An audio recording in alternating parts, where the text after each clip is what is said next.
अच्युतं केशवं रामनारायणं कृष्णदामोदरं वासुदेवं हरिं श्रीधरं माधवं गोपिकावल्लभं जानकीनायकं रामचन्द्रं भजे।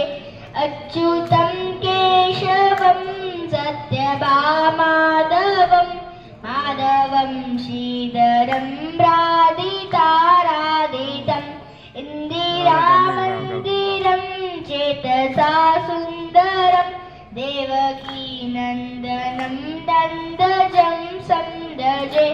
विष्णवे जिष्णवे शङ्किने चक्रिणे रुक्मणी रागिणे जानकी जानये।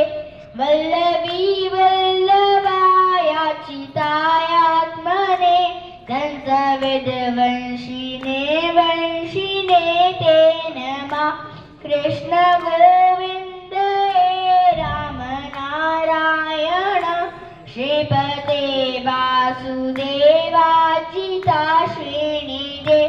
अच्युतानन्त हे माधवादोक्षज द्वारकानायका द्रौपदे रक्षक। राक्षसक्षोभित सीतया शोभित दण्डकारण्यभूपुण्यता कारणा लक्ष्मणेनान्वितो वानरे सेवितो अगस्त्यसम्पूजितो राघवा पातु मां। धेनुकारिष्टकानिष्टकृतवेश्या केफिया कंसहृदवंशिका वादका पूतना कोपका सूरजाखेलनो बालगोपालका पातु मां सर्वदा। विद्युदुद्योतवत्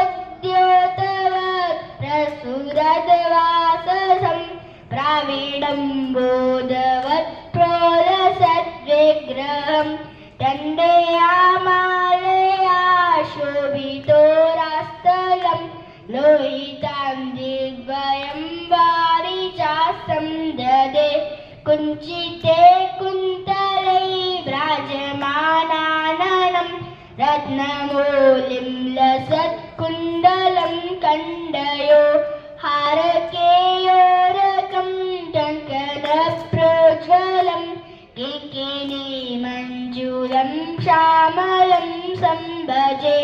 अच्युतस्ताष्टकं व्यापडे दृष्टलं प्रेमतस्तस्तिहं विद्यता सुन्दरं कर्ति विश्वम्भरा तस्य वशो हरिर्जायते सत्वरा तस्य वशो हरिर्जायते सत्वरा।